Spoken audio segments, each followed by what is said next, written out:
Friends, അസ്സലാമു അലൈക്കും. NF Kannur കിച്ചൻ്റെ പുതിയൊരു എപ്പിസോഡിലേക്ക് എല്ലാ കൂട്ടുകാർക്കും ഒരിക്കൽ കൂടി സ്വാഗതം.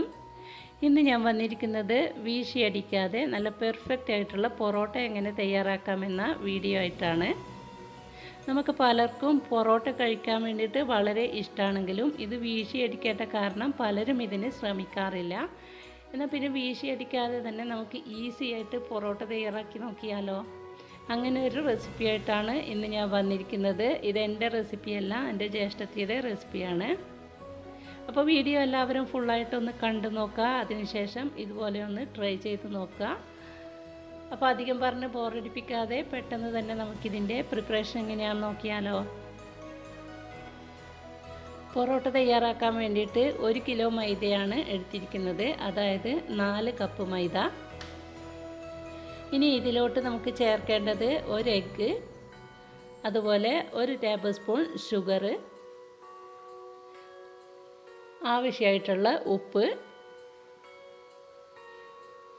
അതുപോലെ തന്നെ 2 table spoon sunflower oil. Sunflower oil ഇല്ലെങ്കിൽ സാധാരണ വേറെ ഏതെങ്കിലും ഓയിൽ ചേർത്ത് കൊടുത്താൽ മതി, വെളിച്ചെണ്ണ ചേർത്ത് കൊടുക്കരുത്.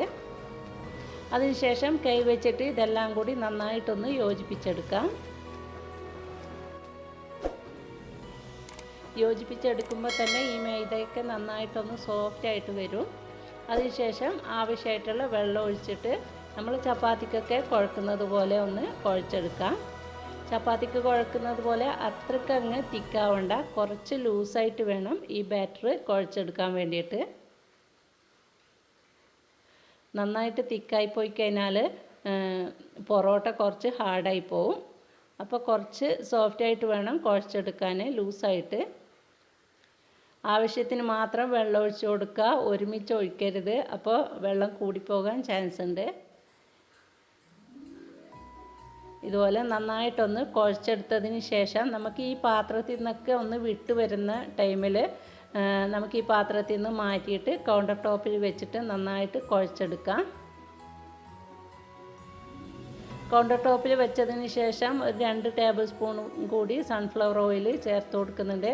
ഇടയ്ക്കിടെ ഇത് കുഴക്കുമ്പോൾ ഓരോ ടേബിൾ സ്പൂൺ വെച്ച് ഓയിൽ ചേർത്തിട്ട് വേണം കുഴച്ചെടുക്കാൻ. എന്നാൽ മാത്രമേ ഇത് നന്നായിട്ട് മയപ്പെടുത്തി എടുക്കാൻ പറ്റുള്ളൂ. നല്ല സ്മൂത്തായിട്ട് ഇത് കുഴച്ചെടുക്കണം. കൗണ്ടർ ടോപ്പിൽ വെച്ചിട്ട് ഏകദേശം ഒരു 5-6 മിനിറ്റ് നേരം കുഴച്ചെടുത്തിട്ടുണ്ടായിരുന്നു.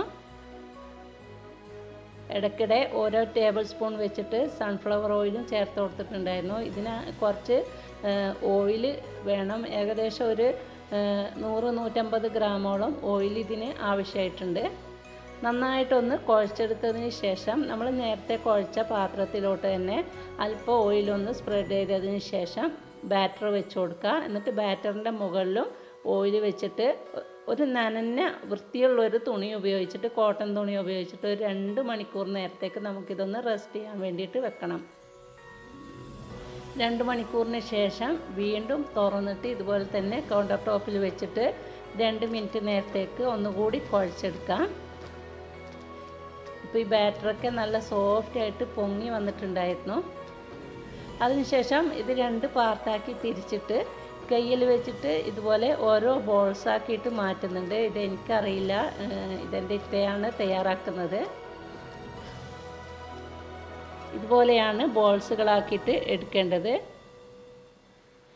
ഇനി കൗണ്ടർ ടോപ്പിൽ അല്പം കൂടി ഓയിൽ സ്പ്രെഡ് ചെയ്തിട്ട് അതിലോട്ടാണ് ഈ ബോൾസ് വെച്ച് കൊടുക്കുന്നത്. അപ്പോൾ വീഡിയോ ഷെയ്ക്കാവുന്നതുകൊണ്ട് നിങ്ങൾ വിചാരിക്കുന്നുണ്ടാവും ഇതെൻ്റെ ഇത്തയുടെ വീട്ടിൽ വെച്ചിട്ടാണ് ഈ പൊറോട്ട തയ്യാറാക്കുന്നത്. ഞാൻ അവിടെ പോയപ്പോൾ ജസ്റ്റ് കണ്ടപ്പോൾ വീഡിയോ എടുത്തതാണ്. അപ്പോൾ ട്രൈപോഡൊന്നും ഞാൻ എടുത്തിട്ടുണ്ടായിരുന്നില്ല, അതുകൊണ്ടാണ് വീഡിയോ ഷെയ്ക്കാവുന്നത്. ഇനി നമുക്ക് ഓരോ ബോൾസും എടുത്തിട്ട് ഇതുപോലെ വളരെ തിന്നായിട്ട് എത്രയും വലുപ്പത്തിൽ പരത്താനാവോ അത്രയും വലുപ്പത്തിൽ പരത്തിയെടുക്കുക. ഇതിടക്കൊക്കെ മുറിഞ്ഞു പോകും, അതൊന്നും പ്രശ്നമില്ല. അതിനുശേഷം ഇതുപോലെ ഒന്ന് ഫോൾഡ് ചെയ്തെടുത്തതിന് ശേഷം ഒന്നുകൂടി ഉരുട്ടിയെടുക്കണം. നിങ്ങൾ വീഡിയോ കാണുന്നുണ്ടാവും, അതുപോലെ ചെയ്തെടുത്താൽ മതി. പരത്തിയതിന് ശേഷം അല്പം ഓയിലും കുറച്ച് മൈദയും കൂടി മുകളിലായിട്ട് സ്പ്രെഡ് ചെയ്യുന്നുണ്ട്. എന്നിട്ട് ഇതുപോലെ ഒന്ന് ചുറ്റിയെടുക്കുക.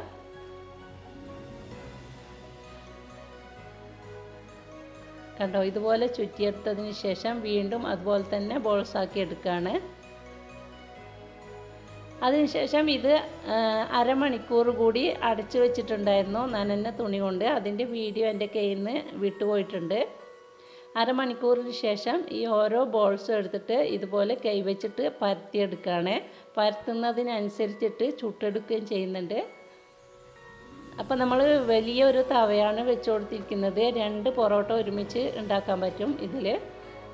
ഇനി ഓരോ ഭാഗം ഒന്ന് മൊരിഞ്ഞ് വരുമ്പോൾ തിരിച്ചിട്ട് കൊടുക്കുകയാണ്. മീഡിയം ഫ്ലെയിമിലിട്ടിട്ട് വേണം ഇത് ചുട്ടെടുക്കാൻ വേണ്ടിയിട്ട്.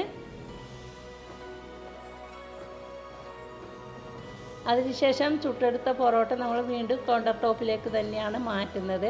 ചൂടോടുകൂടി തന്നെ ഇത് നമുക്ക് അടിച്ചെടുക്കണം. അപ്പോൾ നമ്മൾ 4 പൊറോട്ട തയ്യാറായപ്പോൾ തന്നെ അടിച്ചെടുത്തിട്ടുണ്ടായിരുന്നു. അപ്പോൾ ഇതുപോലെ മുഴുവൻ പൊറോട്ടയും നമുക്ക് തയ്യാറാക്കിയെടുക്കാം. ഇനി നമുക്കിത് അടിച്ചെടുക്കുന്നത് എങ്ങനെയാണെന്ന് നോക്കാം. കണ്ടോ, ഇതുപോലെ കൗണ്ടർ ടോപ്പിൽ വെച്ചിട്ട് നല്ല ചൂടോടുകൂടി തന്നെ അടിച്ചെടുക്കുക. കണ്ടോ, നല്ല ലെയറായിട്ടുള്ള നല്ല പെർഫെക്റ്റ് ആയിട്ടുള്ള പൊറോട്ട തന്നെയായിരുന്നു. അപ്പോൾ ഇതുപോലെ മുഴുവൻ പൊറോട്ടയും ചുട്ടെടുത്തിട്ടുണ്ട്. ഏകദേശം 1 കിലോ മൈദക്ക് 18-17 പൊറോട്ടയാണ് ഉണ്ടാവുക. ഇതല്പം വലിയ പൊറോട്ടയാണ്. ചെറുതാണെങ്കിൽ 20 പൊറോട്ടയൊക്കെ ഉണ്ടാക്കിയെടുക്കാം. അങ്ങനെ നമ്മുടെ പെർഫെക്റ്റ് ആയിട്ടുള്ള പൊറോട്ട വീശി അടിക്കാതെ തന്നെ ഇവിടെ തയ്യാറായിട്ടിട്ട് നല്ല സോഫ്റ്റ് ആയിട്ടുള്ള പൊറോട്ട തന്നെയായിരുന്നു. അപ്പോൾ വീഡിയോ ഇഷ്ടമായിട്ടുണ്ടെങ്കിൽ എല്ലാവരും ഒന്ന് ട്രൈ ചെയ്ത് നോക്കണം. എന്നിട്ട് ഫീഡ്ബാക്ക് പറയാൻ മറക്കരുത്.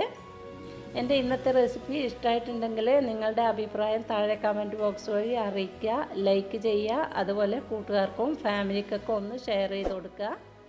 ചാനൽ സബ്സ്ക്രൈബ് ചെയ്യാത്ത കൂട്ടുകാരാണെങ്കിൽ താഴെ കാണുന്ന റെഡ് സബ്സ്ക്രൈബ് ബട്ടണിൽ ക്ലിക്ക് ചെയ്തിട്ട് സബ്സ്ക്രൈബ് ചെയ്തതിന് ശേഷം തുടർന്ന് വരുന്ന ആ കുഞ്ഞു ബെൽ ബട്ടൺ ഇനേബിൾ ചെയ്തിട്ട് മുകളിൽ കാണുന്ന ഓൾ എന്ന ഓപ്ഷൻ കൂടി ക്ലിക്ക് ചെയ്യുക. അപ്പോൾ ഇൻഷാ അല്ലാഹ് ഇനിയും വെറൈറ്റികളായിട്ടുള്ള റെസിപ്പികളുമായിട്ട് നമുക്ക് വീണ്ടും കാണാം. അതുവരെ എല്ലാവർക്കും താങ്ക്സ് ഫോർ വാച്ചിങ്.